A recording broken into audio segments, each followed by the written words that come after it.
aware citizen. You are now departing from the world of allowable opinion. The Tom Woods Show. Welcome, everybody. It's Monday, October 6th, 2014, and we are starting off this week of programming with a bang because we are taking the best-selling economics textbook in history and subjecting it to an Austrian critique. And we're doing so with Professor Jeff Herbener, who is the associate editor of the Quarterly Journal of Austrian Economics. He's the department chairman of economics at Grove City College, which is always ranked as one of the best four-year liberal arts colleges. And of course, I think Jeff is a major, major piece of that.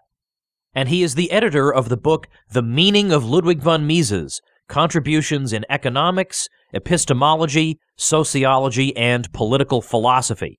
We're going to be talking to Jeff today in particular because he has just done something that has never been done by anyone. There is nothing like it anywhere in the world.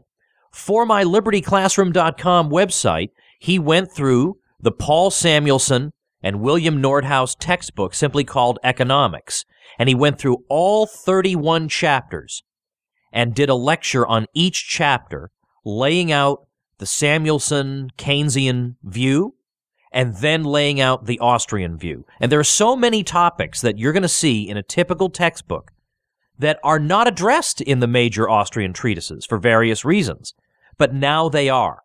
So this will be a tremendous help to students, but also to anybody who's curious about economics, who's interested in the Austrian school, who wants to know what is the systematic Austrian reply to the systematic presentation of economics by a Keynesian economist like Paul Samuelson. So it's tremendous. You can get 50% off over at LibertyClassroom.com right now using coupon code AUSTRIAN in all caps.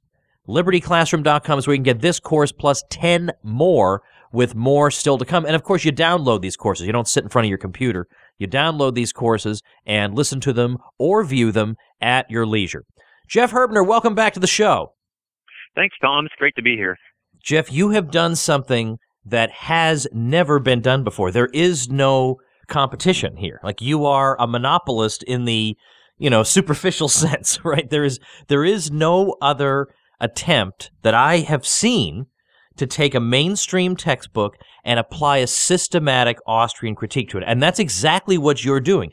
In lesson after lesson, you are putting the words of Samuelson side by side with an Austrian analysis of topic after topic that people encounter in economics. I wanted to do this, let me clarify that. I wanted you to do this because I wanted there to be a tool, first of all, for students who are handed these textbooks and who want to know, well, what would be the Austrian response to what I'm reading? And they're not going to find that in human action in a lot of the sorts of concepts that are raised.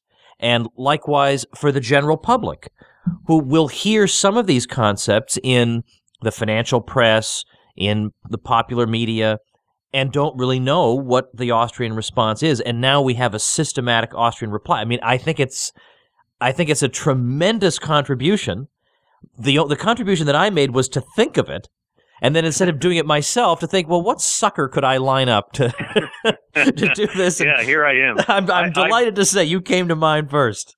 Yeah, I've read Samuelson, so you don't have to. Yeah, that's exactly right. That's exactly right. Well, let's start with that. Tell us, what is the significance of Paul Samuelson and this textbook? Right. Samuelson, of course, published this book in 1948. He somewhat immodestly claimed later in an interview that he didn't care who made the country's laws as long as he could write their textbook. And so his task, of course, was to provide the economic education to every interested party in the whole country. And his book did succeed wildly. It's millions of copies have been sold, and it really did teach a generation after World War II economics. And so they learned Samuelson's sort of reductionist modeling view of economics, which has been, of course, disastrous.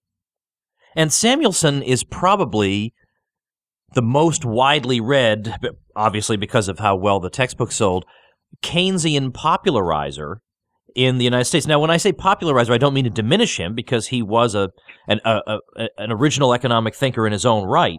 But nevertheless, he basically taught Keynesian economics to American students, right? Yeah, that's absolutely correct. Yeah, Samuelson did make contributions in various areas, but Keynesianism, he just swallowed whole from Keynes, and again, he sort of immodestly said about his conversion in the 1930s that, you know, it was really this sort of epiphany that he had, a kind of euphoria even to encounter Keynesian economics after Keynes published his book in 1936. I don't know if euphoria is quite the word we would use. But No, I don't think so. All right, so who's Nordhaus? Nordhaus is his colleague, or was his colleague at MIT, and so they collaborated. Samuelson recognized, of course, that he wouldn't. Well, I think he understood he wouldn't live forever, and so he took on a co-author to perpetuate the book. And but the basic structure of the book stayed the same. The basic content was pretty much the same from all the way back to 1948. I was surprised actually when I first read his introduction, where he says we are middle of the road guys. We're not extremists either on the left or the right. That he had said exactly the same thing in 1948. That he was in favor of the mixed economy. And he just wanted to set out what that should look like. And the tone of the book is leads you to think that I'm just I admit that the market is great at providing goods and services, but then we need the government for this, and this, and so that seems like a reasonable position to take. And then you just relentlessly, in topic after topic, you are presenting what the kids are going to be encountering in this textbook and in many textbooks, and then right after it, an Austrian analysis. And some of these topics I've never seen an Austrian analysis of before, and that was really why I wanted to do this project. All right, so let's talk about what would be if somebody's walking away from this textbook after having studied it for a year, and you had to start unraveling some of the misconceptions. What would you say would be the most pronounced and fundamental misconception that person would have walked away with from that textbook? Yeah, I think probably the basic fundamental fallacy that Samuelson pushes that underlies all the things that he does in the book is this reductionist modeling assumption. So the foundation for him of all economic reasoning is an optimization model functionally expressed in some equations. And he thinks that all of human life can be usefully explained by having this simplistic expression and then applying this to the actual complex human reality of society. So give me an example of how he's talking about an issue that we also would want to talk about, an issue of importance, but that because of his presuppositions, he fails to perceive or understand or penetrate to the essence of that issue. Yeah, the easiest example of this, I think, is in the macro section where he has an aggregate demand, aggregate supply model. And so he reduces the entire complexity of all the different production processes and the array of prices and profitability and capital structure and so on, just to aggregate demand spending flows. And the only disaggregation in the model is between consumption spending and spending on investment. And again, it's not that you can't learn something from that level of aggregation. It's just that what you learn about the economy at that level of aggregation is not very robust. It doesn't include, obviously, all the different things that we can learn by thinking about the actual processes of production and exchange in the economy. And of course, sometimes when Samuelson wants to talk about something that relates to these microeconomic elements of the economy, he makes mistakes because all he has is this super aggregated framework to apply. I had Matt Mahai on the show a couple weeks ago, and he was saying that he's pretty sure he can recall somewhere in the general theory that Keynes said that he was interested in the volume of spending and not so much in the direction of spending. Is that more or less what we're talking about? Yeah, that's exactly it. And Samuelson even emphasizes in the book that this was the major breakthrough of Keynes. This is what modern macroeconomics rests on, the insight that aggregate demand is the factor that explains everything, the business cycle and everything else. Now, we're going to have plenty of listeners who never took an economics course, so clarify for people the difference between micro and macroeconomics. Right. Well, even this split is somewhat artificial, introduced in modern economics by Keynes, but basically the difference is that microeconomics deals with the supply and demand and prices and production in particular markets. And here, of course, Samuelson in the first part of the book, when he's dealing with micro, accepts a lot of the standard neoclassical treatment of these questions, which, of course, isn't entirely wrong, but somewhat misleading. Whereas macroeconomics tries to deal with questions about the working of the economy as a whole. And there, the view is just to take the micro analysis of demand and supply and blow it up. In a sense, just multiply it. So if we have demand for apples and supply of apples at the micro level, at the macro level, we would just have the whole economy as modeled by 10,000 markets of apples. It's basically just the assumption that we have one good being produced by just two inputs, and then we have one buyer, or at least one stream of spending to buy this single good. All right, so it may be, and in fact seems likely that it is the case, that with this way of looking at the economy, you are seeing not a lot. You're certainly not seeing the micro foundations of what's going on in the economy. You're just seeing aggregate spending flows. You're not seeing patterns of spending. You're not seeing the capital structure. You're not seeing pretty much what makes the economy the economy. But what's the practical significance of this? I mean, the fact that maybe they don't see the economy in as robust or interesting a way as we see it, does that have policy implications? Are they going to miss something that's so important that they're going to advise the government to do things that are stupid and destructive?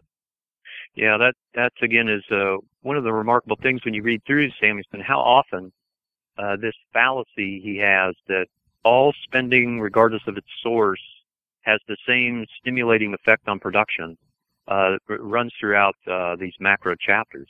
So, just to increase aggregate demand is in and of itself, for Samuelson, regardless of the source, sufficient to reemploy unemployed workers or to restructure production processes. So he has no conception of the distinction between entrepreneurs on the market who are engaged in investment expenditures to build capital capacity and to hire workers and produce products that people desire and will buy and generate profit for the firm, and government officials who are just budgeting and spending on things where there is no market test of the efficiency of their production through profit and loss.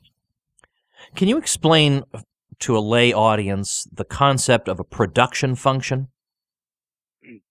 Right. So what Samuelson does again is talk about aggregate production functions.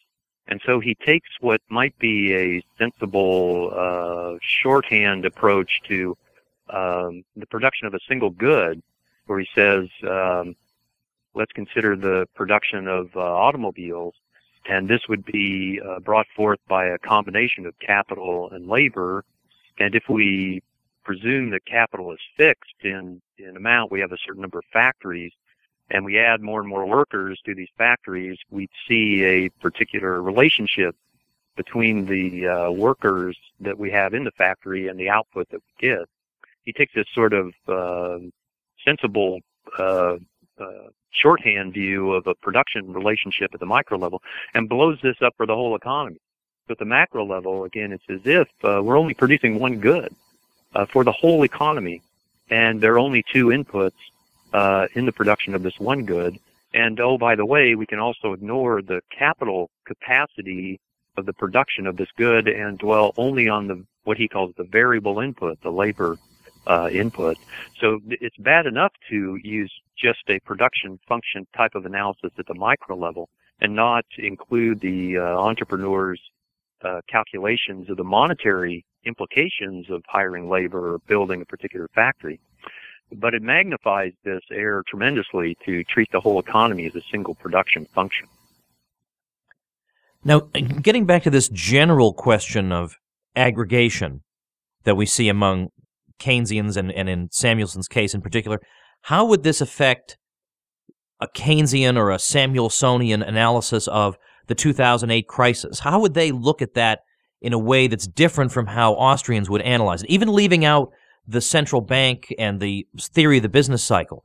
Just the way they think about what would cause a downturn like that, and how they would look at what's really happening. I mean, wouldn't they look at it as a matter of a collapse in spending somehow? Like, how would they look at what's causing depressions? Yeah, that's right. So their view is to take their idea of what they call potential GDP.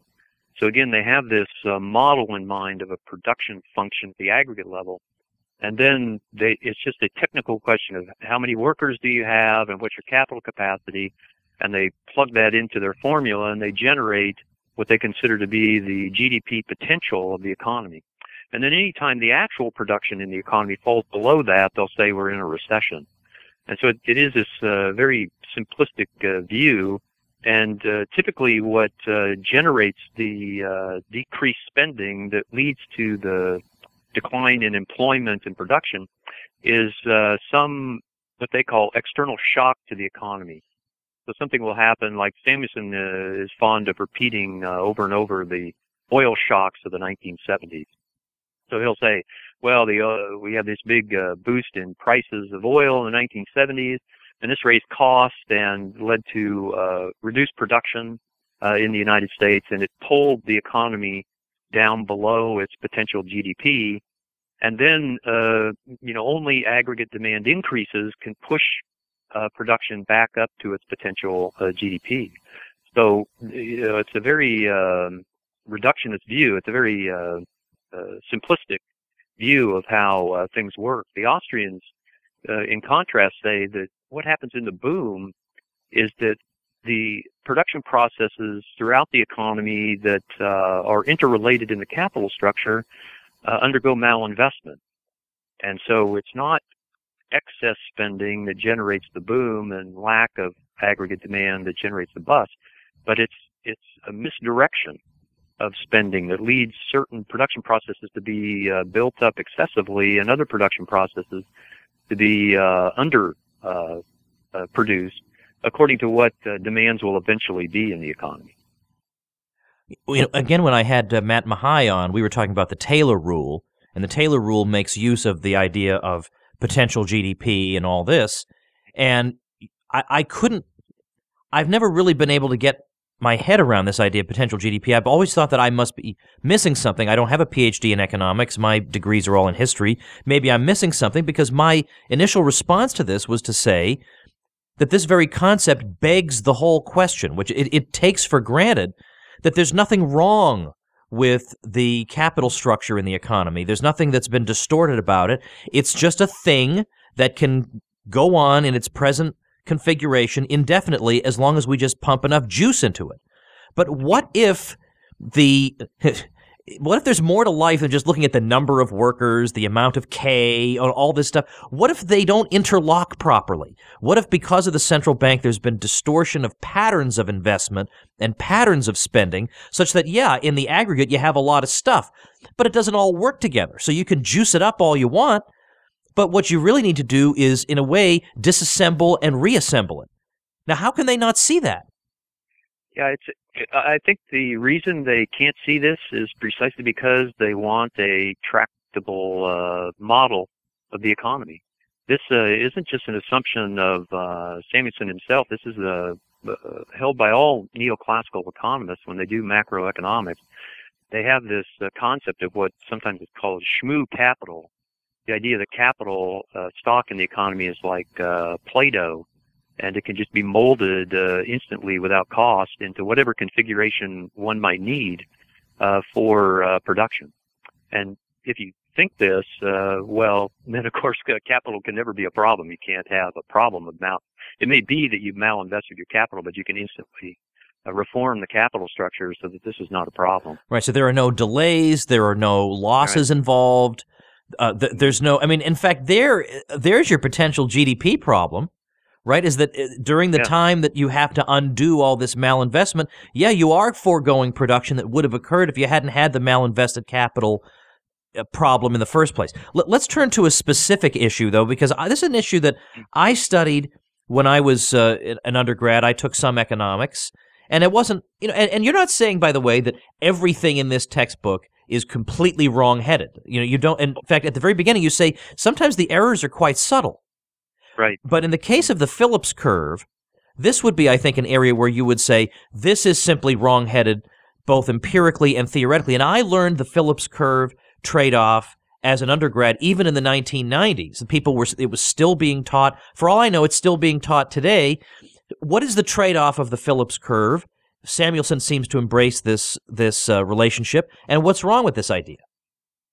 Right. So the Phillips curve is the alleged trade-off between inflation and unemployment. So the idea in Samuelson's aggregate demand model is that if aggregate demand increases beyond potential GDP, then there isn't any more output that can be produced, and the increased spending just generates higher prices. And if aggregate demand sags below potential GDP, prices will soften. So you won't get much price inflation, but you'll have unemployment. And so by engaging in fiscal and monetary policy, we can trade off in the economy higher price inflation for lower unemployment. Or we can, again, make the trade-off in the other way. If inflation is too rapid, we could draw back increases in aggregate demand and moderate inflation, but only at the expense of more unemployment. And the interesting thing about how Samuelson has integrated this Phillips curve into his argument is that he uses this to deflect the criticism that his approach obtained in the 1970s when we experienced very dramatically both higher rates of price inflation and higher rates of unemployment at the same time.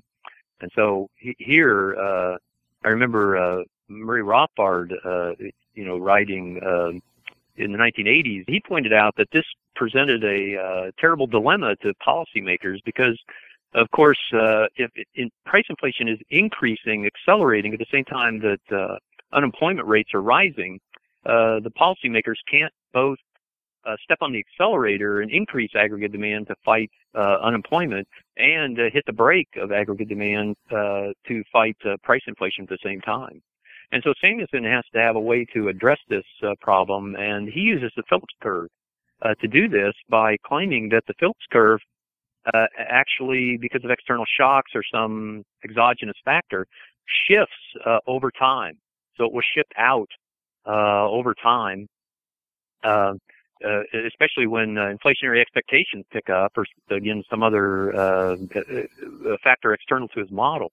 And this will worsen the trade-off. But the trade-off is still there. It's just at a higher level of price inflation and unemployment. So the problem with this view, of course, is if you just look at the empirical evidence, you just look at a scatter diagram with price inflation and unemployment, and the correlation of each of these items year by year, there's absolutely no pattern to the direction of movement from one year to the next. Even if the pattern of a particular group might, if you select it out of the data points, might be correlated from one year to the next. Price inflation can go up while unemployment is rising, or price inflation can go down when unemployment is falling, and so on and so forth. So there's really no particular evidence or good theory for this trade-off called the Phillips curve. Could it be that the plausibility of the Phillips curve comes from what we might see as short-term effects of inflation? That, for example, when we get into the boom period of an artificial boom, how do I want to phrase that, actually? It could be the case that you would have episodes like this, but it isn't always the case. So oftentimes during the boom, we don't see accelerated price inflation as unemployment is being reduced by the stimulation of production. I think this idea just comes from the model, from the simplistic notion that we just really have one production process. And of course, if people spend more to buy this good, it will both drive prices up and give more profit to the producer and lead the producer to hire more. And if spending on this good goes down, then the producer's prices will fall, or at least moderate, and he'll lay people off. Now, in this course, you're hitting on disparate topics ranging from the environment to discrimination to wage rate determination to interest and profits. I mean, basically anything that anybody would expect to encounter. National income accounting, which is a topic that we've discussed in a video together. Anything that anybody might expect to encounter in an economics course, you deal with here. What is it in your classes that you use as a textbook then, given that I assume you're not using Samuelson in your classes? What do you use so that you don't have to spend the whole semester refuting fallacies, except as an intellectual exercise? What are you using? Right. I use my colleague Sean Rittenauer's book called Foundations of Economics. So in this book, he writes basically a textbook-style treatise on economics. It's sort of a cut-down version of Rothbard's Man, Economy, and State. So it nicely lays out the macro section and also then does the previous work to build the micro section to show how the economy functions, and then in the macro section, how the government, through central banking and so on, generates booms and busts. Any parting words after this experience of yours? I mean, I know you had obviously read these textbooks in the past, and you'd been trained in a mainstream program and taken economics all through your college and graduate school career, but was there anything that surprised you or jumped out at you or was worse than you expected or better than you remembered or anything like that? Any impressions when you finished this project other than, thank goodness it's over?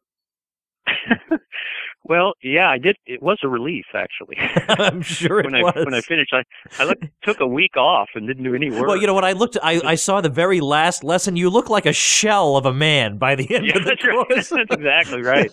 Yeah, my wife was wondering if I would ever recover from this. But no, I would say the book was pretty much what I expected, although, as you pointed out, early on, in the very first lecture, I did alert the students to the fact that some of these mistakes that Samuelson makes are rather subtle. There is a wing of Austrian economists who are what we might call ultra-subjectivists, who don't think there's anything such as economic law or any order to society and so on and so forth.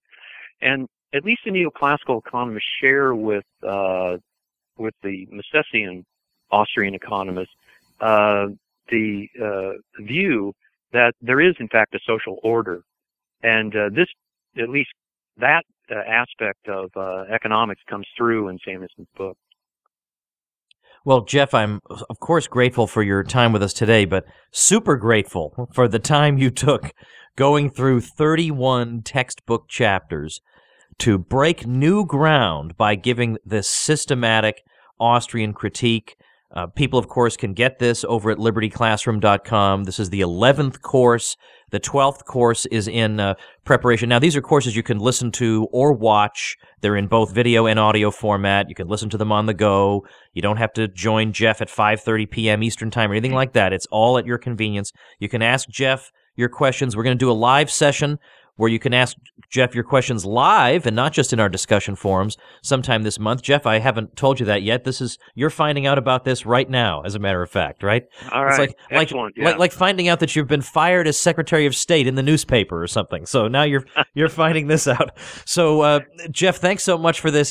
As I say, I think the idea for this course, if I may say so, certainly it's one of the 10 best ideas I've ever had. Now, I don't know if that's saying something or not, but it's certainly one of the 10 best ideas I've ever had. And to now have it and people are already profiting from it is thrilling. So thanks again. We'll talk to you again soon.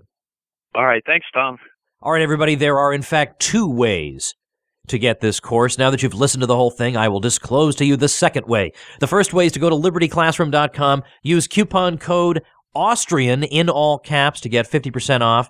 But also, if you're a supporting listener, we get bronze, silver, gold, and platinum. If you are silver or above, that course is waiting for you over at supportinglisteners.com. If you're not a supporting listener yet, well, here's another item that I've thrown into the Tom Woods bag of goodies. To entice you over to support the show, you now have access to this course as yet another thank you for supporting the show. So supportinglisteners.com is how to get access to this course as well.